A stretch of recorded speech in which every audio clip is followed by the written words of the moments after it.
Welcome back to Big Mouth and fancy seeing you here. 500 million globally for Aquaman. Get the champagne flutes out because we have done it. You have done it. We have made this film a massive success. 500 million is always the magic figure for a film. Well, apart from Justice League, but 500 million is when you know your film's a hit. Aquaman, surpassed its budget ages ago. This is fantastic. Absolutely brilliant. I want you to understand something. That Aquaman is literally a grade Z DC character. But it's a grade Z DC character that's making grade A money. So when people talk about the 72 million in the United States and say it's the lowest opening for a DCEU movie in the States, yes, because he's a grade Z character. But he's a grade Z character who's just opened with 72 million in the weekend in the US. It's a great achievement. This isn't Superman. This isn't Batman. This isn't even Wonder Woman. Those three characters are massive and everybody knows who they are. Let me tell you something. When this film was being made, half the world didn't even know or care who Aquaman was. Let's get this clear. So 500 million after 2 weeks around the world is brilliant. And the opening weekend in America, again, is brilliant. Then you factor Mary Poppins Returns, Bumblebee, and Into the Spider-Verse. It's an even better achievement. This is fabulous, right? And this is just this is a good film. It's an enjoyable film. But as I keep on saying, it's not one of the best CBMs of all time or anything, is it? As much as I love it, we have to be honest about the levels of what films are. So for it to bring in 500 million globally, so far, by the way. So can this film reach $1 billion? As I say, if this film was to reach $1 billion, it would be outstretching itself. It will be punching above its weight, if you like, because Aquaman, in my wildest dreams, was never going to make $1 billion. So if it does, I suspect it will get close. I think we're looking at the 800 million range personally, but if it goes beyond that, I mean, even 800 million, because don't forget, this film will make more money globally than Justice League. There's no question about that. It's going to happen. This film is a success. It's going to get bigger and bigger and bigger because nothing big is being released for weeks, maybe even a month or two. I mean, really, the next big... I mean, we've got Alita in February, haven't we? Which is going to be a big film. And, of course, if that hits big, they'll all be boasting about female leads. But let's not forget, Mary Poppins Returns, Bumblebee, both good, solid films, but haven't been very successful at the box office. Not to the level that those studios wanted them to be. And the more female-led movies you see, the more lazy they'll be written and produced and directed, the less successful they will be, because they're just literally throwing women, right, in films and say, right, do your bit. That's not how it's done. That's not how male-led films are done, so why should female-led films be done? But basically, let's talk about this again. Alpha Male, starring Alpha Male Momoa, beats 2 female-led films.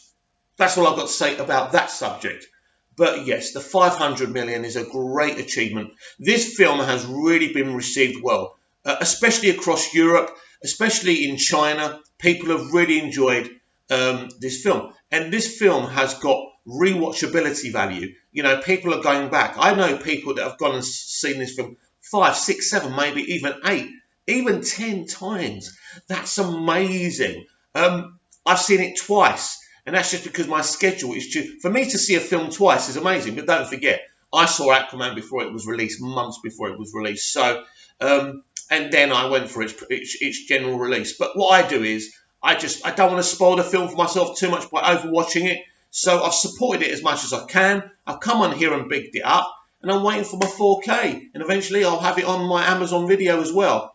So, yes, a really good addition to the DCEU film slate.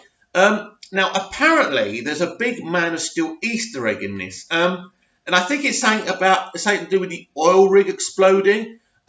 which is interesting. And I'm going to have to read up a bit more about this. I might actually do a video if I can find the article, because I'm really interested in these Easter eggs.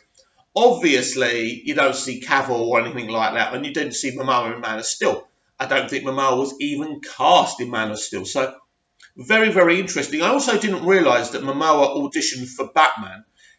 Now, a lot of people will say he would have made a crap Batman, but actually, he would have made a very different, look, he would have pulled off Batman. He can pull off anything.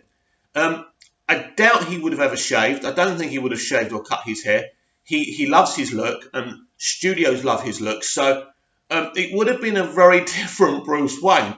But I think he could have pulled it. It would have been interesting what he could have done with the nuance between kind of Bruce Wayne and Batman. So I'm not going to say he would have made a rubbish Batman. He would have made a very different Batman, but I would have been very interested in seeing it. The problem is, with that beard and that hair, he's never getting that cowl on, is he? So that would have been an issue. But yes, it's all good again.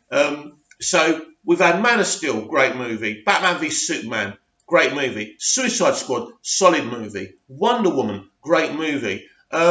Justice League, a bit of a mess, but with some fabulous moments. And it's partly a binge when you watch the DCEU, be honest. And, you know, you've got your characters in there. Your character interaction in Justice League is actually pretty awesome. So it's not so bad. And with Walter Hamada now, it's brilliant. Now, I want to talk about a video another set of YouTubers did, Comic Book Cast 2. They spoke about no Flash or Superman because WB are changing their focus. This is not true. The Flash movie is going to happen. The Superman movie will happen, but they're going to get it right. They know Superman must be made right, and it must appeal to the mainstream audience as well as DCEU fans and DC Comics fans. So they're really going to consider it, really, really carefully before they make that film. But don't think that they're going to hold back. I would suspect the next time we see Superman will be in a superhero film.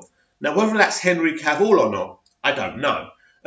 That's an interesting question, and I mean, it's one I can't answer for sure. I'm always hearing whispers, but I don't know.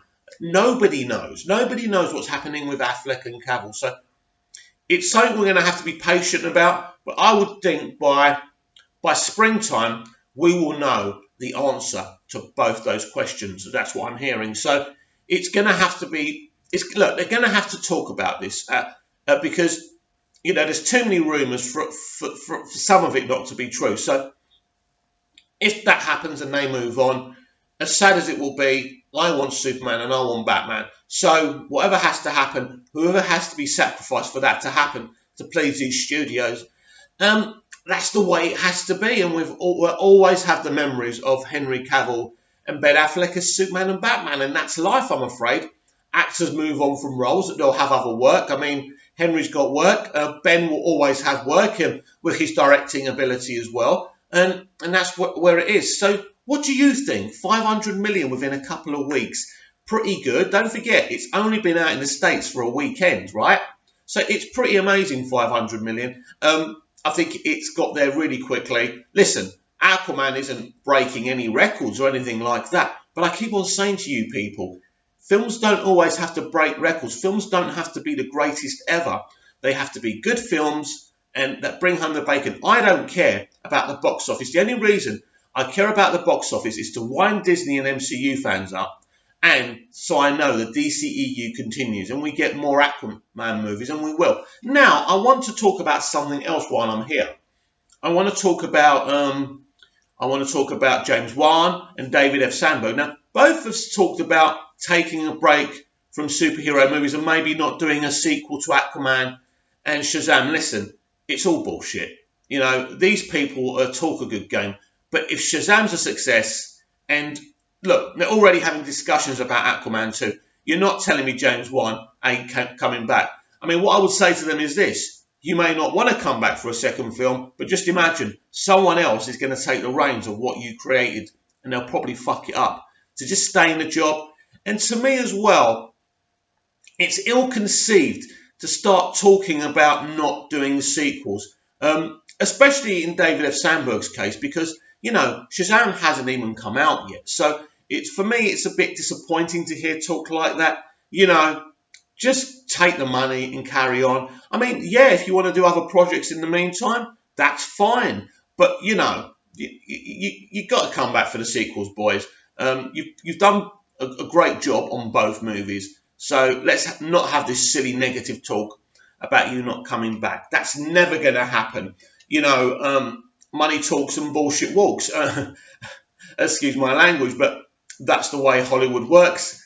Probably more about getting bigger money for the sequel than anything else. You know, they talk in public about not coming back. Boom, they get a big offer. Oh, I thought about it and I thought, yes, it's very important I came back for the sequel. And this is how the industry works. So please comment down below. Are you excited about the box office of Aquaman? There's still MCU fans doing videos here on YouTube trying to say that Aquaman isn't a good film. The horse is bolted. It's finished, boys and girls, and you in between. This film is a success. It's going to keep on making more and more money. There's nothing you can do about the DCEU train. It's just going to run and run and run. Now go and cry to Tony Stark.